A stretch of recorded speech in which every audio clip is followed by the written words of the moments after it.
What's happening? Welcome in the Matt Bernier Show, DRF TV, live.drf.com, livestream.com, the Daily Racing Forms Twitter handle, at DRF Inside Post, as well as the Daily Racing Forms Facebook page. My name is Matt Bernier. You can follow me on Twitter, at Bernier_Matt. This is the preview edition.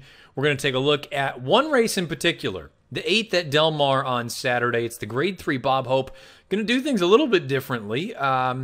Maybe you'll like it, maybe you won't. And let me know, please. Again, at Bernier_Matt or beneath the video player on YouTube for those of you that watch and listen over there.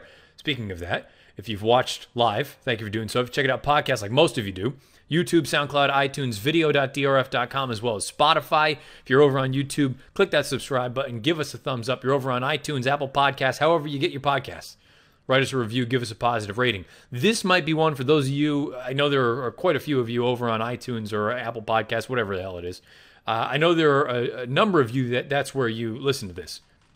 This may be one where just for ha-has, you may want to take a look at it over on whether it's video.drf.com or DRF's YouTube channel, just because there's going to be quite a bit of visual aids that go along with breaking down that Bob Hope. But I would also strongly recommend you to go over and take a look at the stakes preview that we do for the Bob Hope, because it's going to not just have my opinions, but it's going to have Mike Beer's opinions in there as well. So you get a few different looks at it. This one here today, though, I just thought it was going to be an interesting time. It's a little bit on the lean side as far as stakes action is concerned. And I figured maybe we'll do a little bit more of an in-depth thing. And again, maybe you like it, maybe you won't. One way or the other, let me know. Because if it's something that you like, perhaps this becomes a regular sort of piece going forward where I dive into one race and do a little bit more than nuts and bolts. And if you didn't like it, and I can go back to just sort of free form here on this Friday show, let me know that too as well. We'll do that, and then we'll wrap things up with the NFL Week 11 Trifecta. 20-10-0 year-to-date, still clipping along at about that 67%. Hopefully we're going to keep the ball rolling. 3 games, quite fond of 2 of them. The third one, I could take it or leave it. So we'll dive into that at the end of the program. First things first, though. Let's get into the handicapping. We're going to go over the Grade 3 Bob Hope. A little bit of a different spin on it here for this week's preview edition. All right, so a little bit of a different look at things here. And again, this is a good time of year to try something different. If it doesn't work, no big deal. If it works, great. We can go on and take a look at things a little bit more in depth going forward. What you see right now on my screen, these are my PPs that I've pulled from Formulator. You can see I've got notes in here. I've got little different things on the side, pedigree notes. I've got different figures. Certain things are highlighted. Certain things are darkened, just because those are the things that I find most important in races like this. So here's the field, and again, it's before morning lines and all that kind of stuff, so I just go through and put in all the numbers. Obviously, go through and put in running styles and a little formulator fact here and there. Figured this would be a good way to take a look at the Bob Hope, and particularly this race because it's a 2-year-old race, and we've seen so many times in the past that 2-year-old handicapping, it's a little bit different than what we've got as far as proven and older horses. They've gone out and run a number of times as opposed to these babies where they've run once. What are we trying to project going forward? And good, bad, indifferent, whatever else it may be. So we'll start right now with the number 1 Metropole, 1 of 2 in here for Baffert. You can see they paid a boatload of money for this horse, $200,000. Bet down to 3 to 5 in that career debut. But there's first things first. When I just take a look at it, I go, okay, 75 buyer, 94 raw time form US rating. Nothing really to be too concerned about right there. Then I go through in Formulator, and you can pull up everything. You can pull up replays. You can pull up charts, next race buyers, buyer figures for the past 10. You name it. You can find all that stuff in Formulator. I go through and then write it in my little program that I have. Street Image, the horse that ran second, who really finished gamely. We're going to take a look at the replay momentarily. Came back, and he earned a 51 buyer. So there's a part of me that looks at this race and says, I don't know if I'm super thrilled about that. We're going to take a look. And yes, this is in RTN, but again, you can find all these replays in Formulator. We're going to go and take a look at the entirety of the replay. You see him loading into the gate now. The thing with Metropole, he gets out of the gate, and you're going to notice Drayden Van Dyke's going to push on him a little bit. He's the number 3 in those purple silks right here in the middle of the screen. He's going to get nudged along a little bit. And the fact that the 5 horse is able to go out there and run as well as he does, I don't know if I want to look at it and say, well, he was a solid horse and it was a good effort from him, and then perhaps the 3 had to work a little bit harder because it was his first time out of the box or whatever the case may be. But then when you go through and you look in Formulator and you can see that the race didn't come back all that good, it's a little bit of a concern for me. The opening quarter there, 22-2. The fact that Metropole is in this good sort of stalking position right now, I think he's in good shape. But again, you see Van Dyke's kind of giving him a couple little pushes along. Now he's really going to start warming up on him. And that to me is immediately a sign for a Baffert horse. It's usually not what you end up getting out of them. They're usually very, very brilliant out of the box. Now you see he's actually under the whip from Van Dyke. He's going to roll up, and eventually he will grind away down the lane. The part that, again, I'm not super thrilled about was the idea that, one, he had to work much harder than I thought he was going to have to work. And I understand that horse on the front end was bet down to 2.5 to 1. But the fact that he had to work as hard as he had to, and that the race so far, that horse that he had to really grind to go by, he hasn't really done much. He came back and earned that 51 buyer. I'm not saying this horse can't win, but of the two Bafferts, he's the one that I'm certainly less inclined to be taking a look at. And we're going to take a quick look at the gallop out. I thought it was a very solid gallop out, so maybe additional distance will be to his benefit eventually down the road. But as far as this race on Saturday is concerned, I'm not overly thrilled with him. I think he can win, but I don't love him. The 2 horse is Extra Hope. Now, Extra Hope, as you can see here with my little picks, and again, you can find the stakes preview that Beer and I will do if you want to get another opinion on this race. And it'll be over on video.drf.com as well as the DRF YouTube channel. I'm picking the 2 in here, Extra Hope for Richard Mandella. Flavien Prat has the mount. You can see that Van Dyke rode most recently, and he's going to stay aboard Metropole. We've talked about it so many times. You don't know if it's a matter of, is it a business decision? Is it because the rider likes one horse more than the other? You don't really know unless you're part of the negotiation. Certainly I'm not. So I'm not going to read too much into that. I know Flavien Prat rides a lot for Richard Mandella. This is a horse by Shanghai Bobby. The first 3 starts, the debut was positive enough, but the 2 subsequent starts were a little bit underwhelming. This one here at Del Mar, 6.5 furlongs, I didn't love that. Especially because I'm not entirely convinced that this field is loaded with stars. Magic on Tap might be okay. This race, the 2-turn race for the first time, I give him the benefit of the doubt because I think Dueling is an okay horse. Really, though, this is the piece that I'm most fascinated with. You take a look at these figures for the first 3, take a look at these figures, then all of a sudden the blinkers go on and bang, he jumps to an 82 and a 106 raw number for time form. That was at 1 mile and a 16th. I'm always a fan of these turnbacks and distance. Now we're going to take a look at the stretch, the entirety of this replay here. I think there's a couple things that you want to pull from this with Extra Hope. Mandella is a trainer that usually it takes them a little while to really hit their stride. And if they come out of the box running, that's great. He's the number 4 horse in those JMS Silks. You're going to see him. He's going to be forwardly placed, but he's not up there pushing the pace. When they go into that first turn, he's going to be about a length and a half, 2 lengths off of it, sitting in that nice sort of 2-3 path throughout. And we're going to fast forward a little bit here about midway down the backstretch.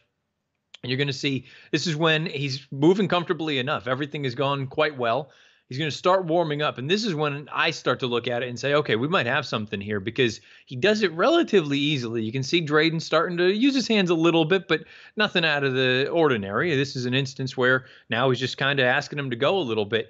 But the fact that he's able to come up and roll up on that 3 horse as easily as he is, that to me is a positive sign. Now, it's worth noting no one has come out of this race yet to run back. But the fact that he goes on, completely engulfs that horse, and now is really when the show starts because Van Dyke puts him down. He's going to change leads on cue, and he's going to go off and win by basically 100. And I just love the way that he did it. I loved everything about this race.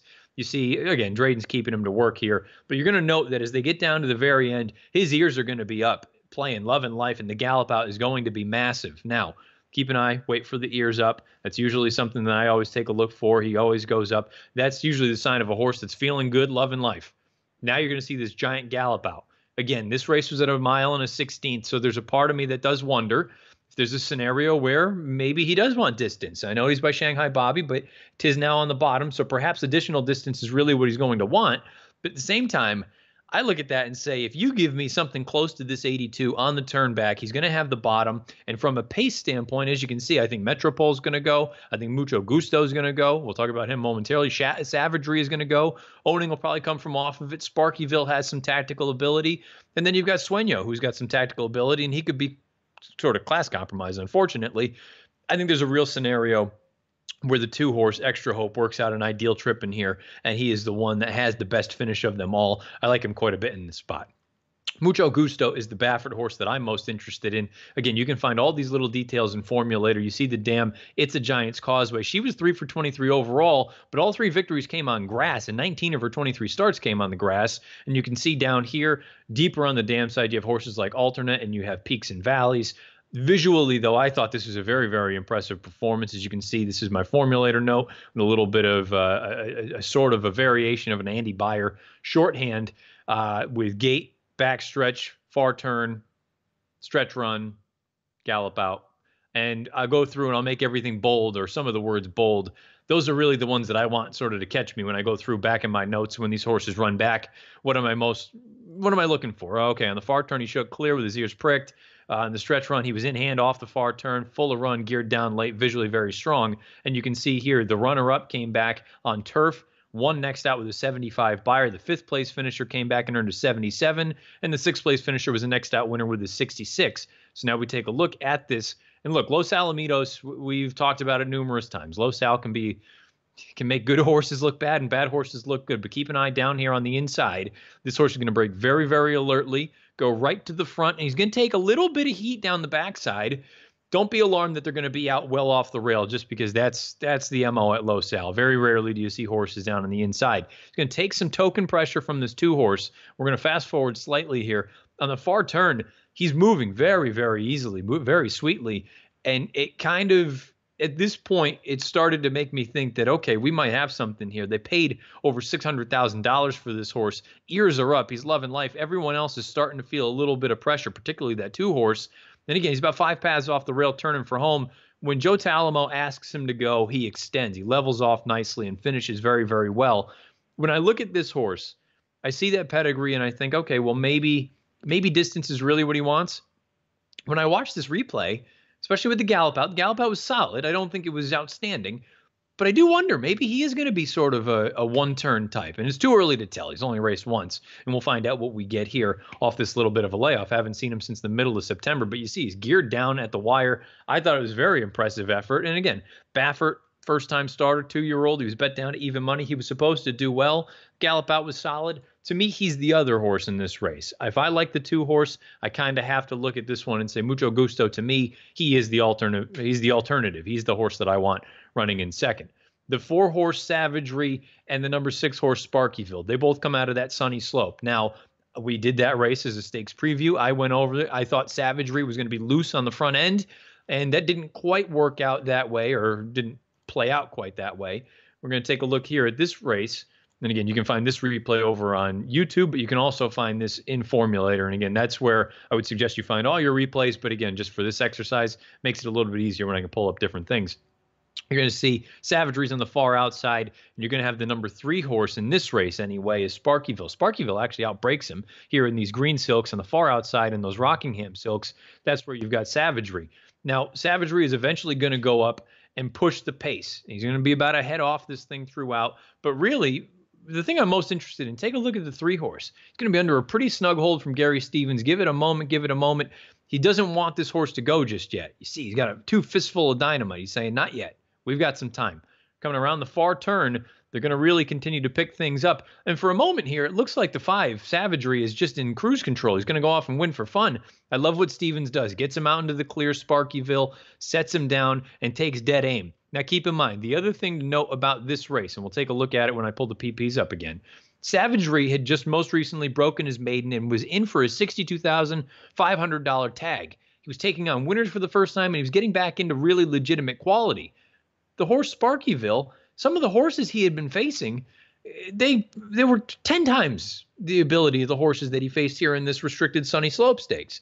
So you're going to see just briefly with the gallop out, everything looks good. Savagery actually outgalloped him, but that doesn't really bother me too much. The thing that I'm most interested in, though, taking a look at these 2 horses and why I say we go back to the PPs, you see the 3rd place finisher, 7 cents. He came back and earned a 72 in his next start on turf. Thought that was fine. Nothing wrong with that. At least it shows that there was some quality in that field. But I brought up the quality that Sparkyville was accustomed to facing.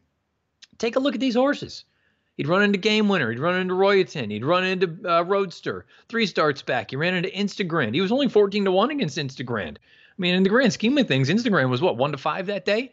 There's nothing to sneeze at. And then here you go in the second career start. He gets the job done, breaks his maiden with a 68 Beyer.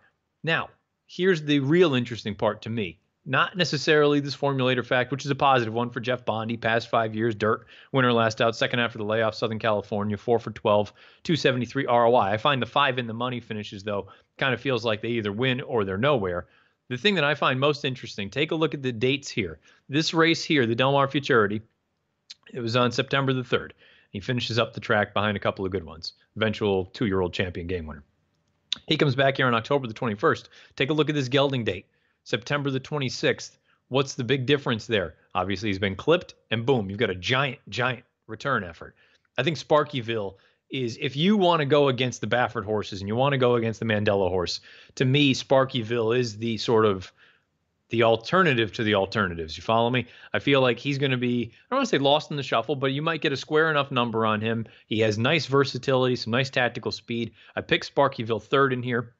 I do think he has a big chance to win this race and upset them at what should be a decent number. But again, I only picked him third and behind Extra Hope and Mucho Gusto. Don't want to give too short shrift to a couple of these other horses. Owning, in the grand scheme of things, this Los Al race, he was kind of goofy down the stretch. And you can see, again, when I go through and I capitalize things, it's because I want my eye to immediately go to them. He looked good coming off the far turn. He was a bit green down the lane. He galloped out well. I think he's probably more of a turf horse. The flashbacks, I'm still not totally convinced what they're going to be when it's all said and done. I think Owning is up against it, but it is worth noting he faced a couple of decent horses in this Del Mar juvenile turf race most recently. That was all the way back at the beginning of September. And then the outside horse goes out for Keith and Kent DeSormo. That's Sueño. This is the son of Atreides. Remember, Atreides was that hot horse for a moment down there in South Florida before, unfortunately, he got hurt. The dam was multiple stakes placed. This race that he exits, he broke his maiden for an $80,000 claiming tag.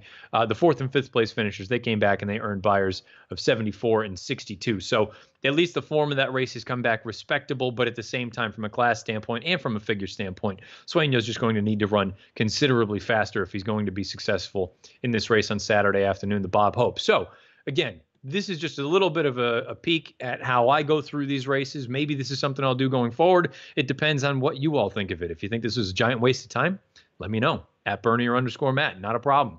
Just figured this time of year, it's a little bit lean. Maybe we can dive into this, take a look and see what I'm looking at, go through some of the replays, X, Y, and Z. So for me, 2, 3, 6 in the Grade 3 Bob Hope Saturday at Del Mar. This race will also be featured on Out of the Gate, and it'll also be a stakes preview that you can find. You can get some analysis from Mike Beer as well on this race. So 7/8 of a mile on the main track. I'm going to go 2, 3, 6. I was very taken by the number 2 Extra Hope, his maiden score most recently at Santa Anita.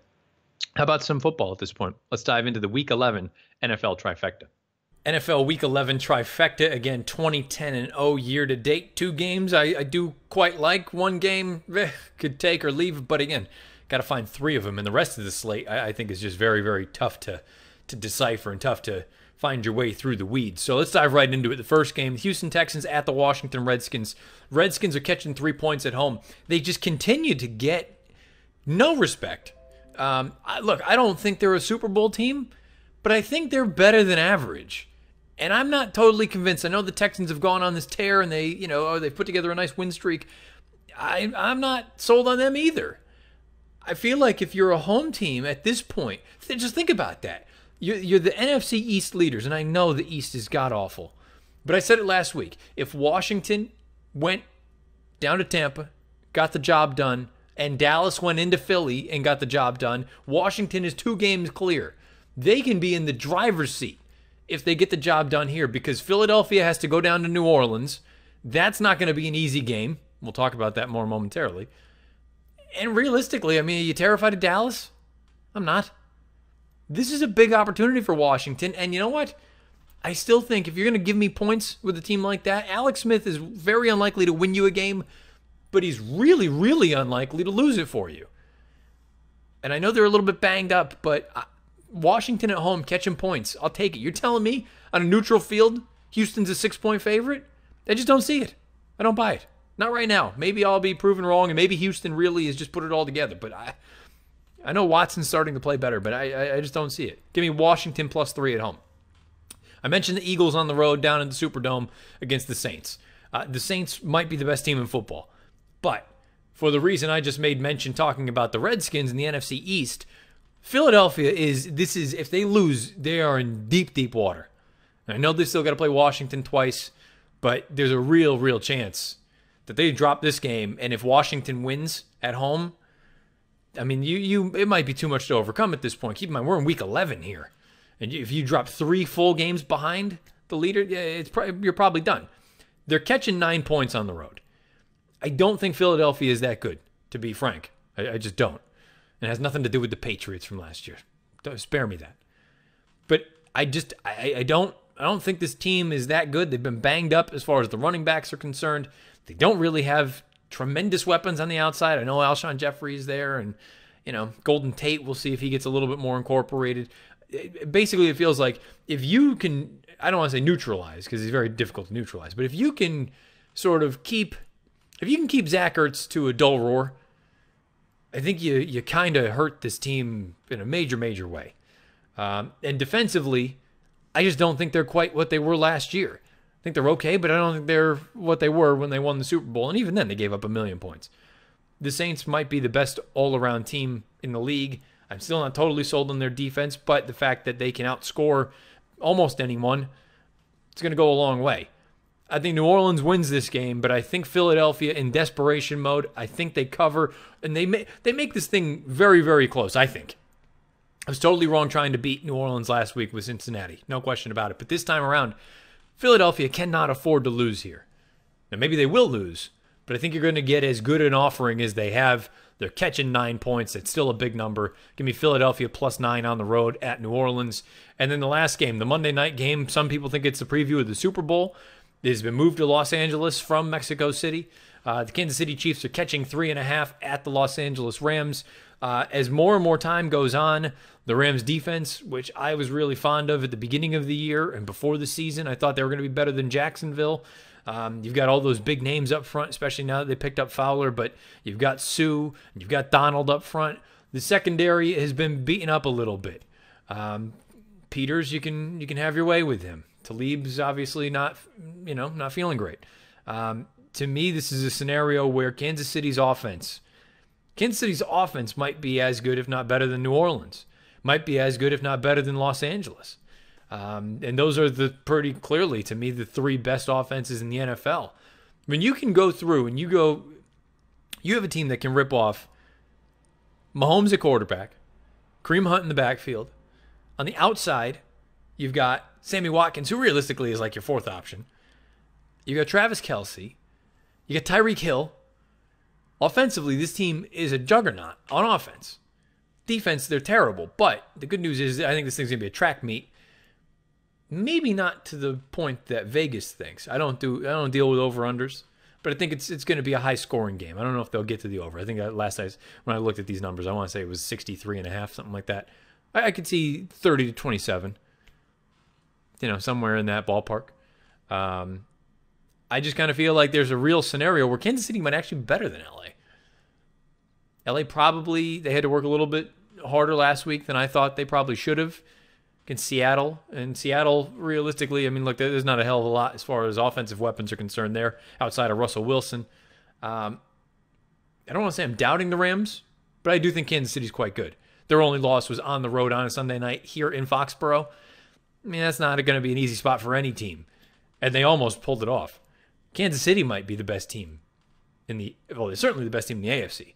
They might be the best team in the NFL. They're right there, I think, with New Orleans and right there with LA. Give me the Chiefs +3.5 on the road at the Rams. So a quick recap. Week 11, 20-10-0 year to date. Texans at Redskins. Give me the Redskins +3. Eagles at Saints. Give me the Eagles on the road +9. Chiefs at Rams on Monday night. Give me the Chiefs on the road +3.5. It's all about winning series. Give me 2 out of 3 and we'll keep this thing rolling. We'll find out. Should be good.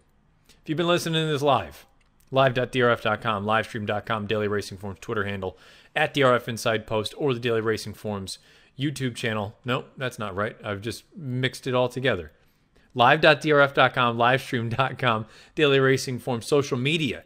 You've got at DRF Inside Post on Twitter, as well as Daily Racing Forms Facebook page. Thank you for doing so. If you want the podcast, that's where DRF YouTube comes in. YouTube, SoundCloud, iTunes, video.drf.com, as well as Spotify. If you're over on YouTube, again, for this episode, might be one that you want to take a look at the visuals, because when we dove through that whole race at Del Mar, click that subscribe button, give us a thumbs up. If you're over on Apple Podcasts, iTunes, whatever it may be, give us a positive rating. Give us a nice little review. It would be greatly, greatly appreciated. Questions, comments, concerns, fire away at me on Twitter, at Bernier_Matt. I will be back with the recap edition of the Matt Bernier Show, taking a look at some of these graded stakes races and some other stakes action from all across the country coming up next week early on. It is the holiday week, so there will not be a preview edition next week, but we will pick things up that following week and just keep this thing rolling along. So best of luck this weekend, however you play, whatever you play, wherever you play. This has been the Matt Bernier Show, and this is the latest edition of Out of the Gate.